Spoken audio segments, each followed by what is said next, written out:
Apakah Anda percaya jika makhluk aneh ini merupakan salah satu spesies katak? Yap, nama hewan ini adalah turtle frog alias katak kura-kura. Tetapi spesies katak ini bukan hasil dari kawin campur antara kura-kura dan katak. Melainkan dinamakan demikian sebab katak ini ciri fisiknya mirip seperti kura-kura yang terlepas dari tempurungnya. Tidak seperti katak pada umumnya, katak kura-kura tidak membutuhkan air untuk hidup. Alih-alih melompat-lompat atau berenang di sekitar rawa, habitat katak kura-kura berada di gurun pasir Australia Barat. Mereka hidup di bawah tanah untuk menghindari panas ekstrim dan keluar hanya setelah hujan. Katak kura-kura sering ditemukan di dekat sarang rayap, karena rayap adalah makanan utama mereka. Berkat kaki mereka yang kecil namun kuat, membantu mereka untuk menggali jauh ke bawah tanah untuk menemukan makanan. Uniknya lagi, telur katak kura-kura akan menetas langsung menjadi katak kecil, tanpa melewati tahap larva di air sebagai berudu. Selain katak kura-kura, hewan-hewan unik selanjutnya juga unik dan jarang terlihat. Berikut, satwa tak biasa. Irfan Hakim mau ngadopsi nggak ya? Versi on the spot.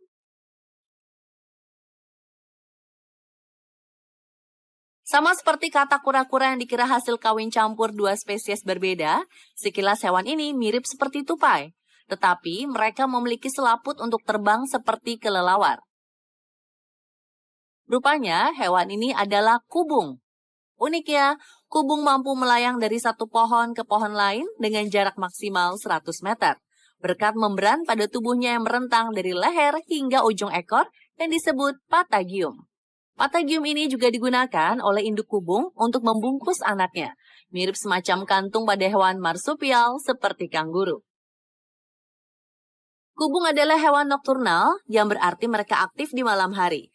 Mata mereka besar dan sensitif terhadap cahaya, memungkinkan mereka melihat dengan baik dalam kondisi gelap. Bulunya yang abu-abu kecoklatan mirip warna kulit kayu, membuatnya tersamar di pohon. Para peneliti menyatakan selama ini kubung hanya diketahui mengeluarkan suara yang bisa didengar. Ternyata mereka juga mengeluarkan suara frekuensi tinggi yang bisa berfungsi sebagai tanda bahaya akan kehadiran predator.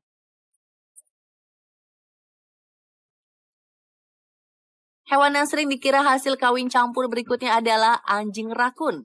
Meski wajahnya menyerupai rakun, tetapi hewan ini sebenarnya termasuk famili Canidae alias keluarga anjing, sama dengan serigala dan rubah. Dalam mitologi Jepang, anjing rakun disebut tanuki dan sering digambarkan sebagai makhluk goib yang bisa berubah bentuk dan membawa keberuntungan. Tanuki memiliki tubuh yang gemuk dengan perut besar. Dalam legenda, tanuki akan menepuk-nepuk perutnya untuk menghasilkan suara magis atau berubah bentuk menjadi berbagai objek. Tidak seperti kebanyakan anggota keluarga anjing, anjing rakun mampu memanjat pohon untuk mencari makanan atau melarikan diri dari predator. Selain itu, anjing rakun juga ternyata tidak bisa menggonggong. Mereka akan mengeluarkan suara menggeram, mendesis, atau berkicau yang mirip suara burung atau kucing. Anjing rakun juga menjadi satu-satunya spesies dalam keluarga anjing yang melakukan hibernasi ketika musim dingin.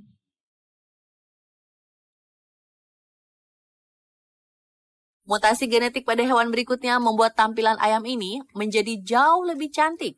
Inilah ayam Onagadori, salah satu ras ayam paling unik dan langka yang berasal dari Jepang.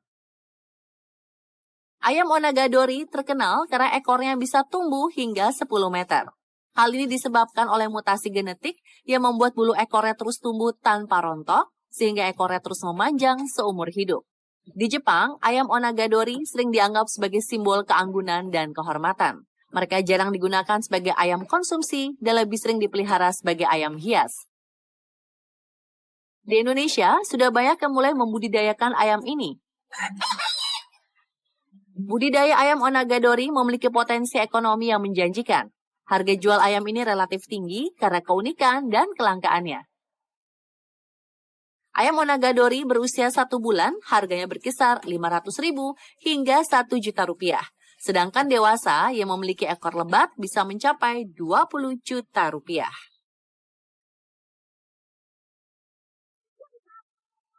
Bagian tubuh yang terus bertumbuh pada kambing Markhor juga membuat penampilannya kian unik. Salah satu ciri khas Markhor ialah tanduknya yang panjang dan berpilin seperti spiral. Tanduk Markhor jantan dapat mencapai 160 cm, sementara betina hanya 25 cm. Tanduk mereka yang indah itu bukan hanya untuk hiasan, tetapi juga untuk menarik perhatian lawan jenis. Markhor jantan akan saling adu tanduk dengan jantan lainnya untuk memperebutkan betina. Markhor hidup di ketinggian antara 600 hingga 3.600 meter di atas permukaan laut. Sebagai kambing gunung, Markhor memiliki kemampuan luar biasa dalam memanjat tebing curam dan daerah berbatu untuk menghindari predator. Di beberapa budaya, Markhor bahkan dipercaya memiliki kekuatan mistis, termasuk kemampuannya untuk menyembuhkan racun ular dan membawa keberuntungan. Selain ciri fisiknya unik dan menggemaskan, hewan-hewan ini juga akan melakukan berbagai cara untuk menyayangi dan melindungi keluarganya.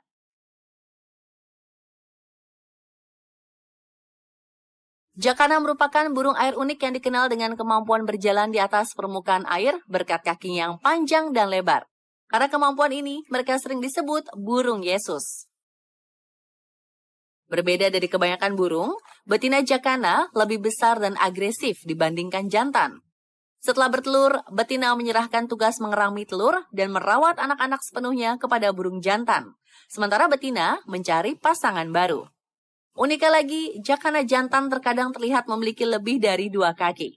Rupanya, kaki-kaki misterius tersebut merupakan anak-anaknya yang disembunyikan dalam sayap ketika merasa terancam. Jakana akan membawa mereka sambil berlari, seolah anak-anaknya menghilang secara ajaib. Meskipun rentan terhadap predator seperti ular dan burung pemangsa, jakana bisa bertahan hidup hingga 5 tahun di alam liar.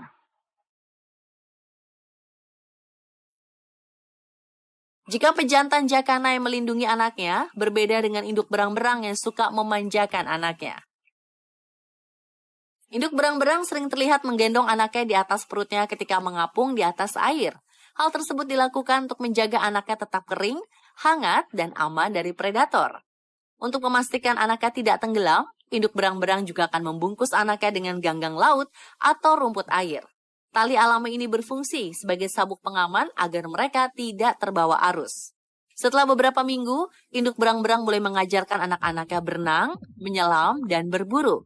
Jika anak berang-berang takut air, induknya akan mendorong mereka dengan lembut agar belajar berenang.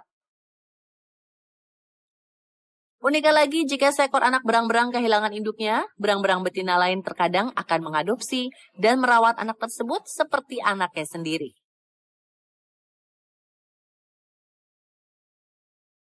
Induk yang juga teramat sayang kepada anaknya ialah burung unta.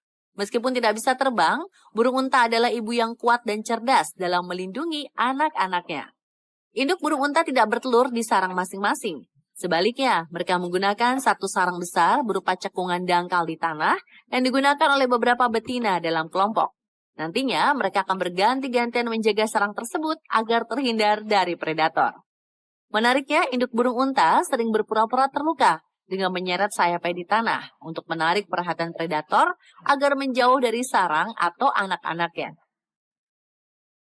Begitu menetas, anak burung unta langsung bisa berjalan dalam beberapa jam dan mulai mengikuti induknya untuk mencari makan. Jika ada bahaya, induk burung unta bisa berlari hingga 70 km per jam untuk mengalihkan perhatian pemangsa dari anak-anaknya. Mereka juga bisa menendang dengan kekuatan yang cukup untuk membunuh singa.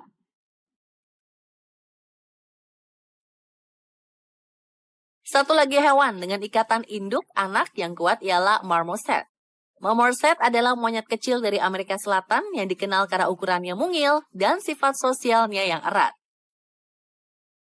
Berbeda dari kebanyakan primata yang hanya melahirkan satu anak, marmoset hampir selalu melahirkan kembar, bahkan bisa memiliki 3 atau 4 bayi sekaligus.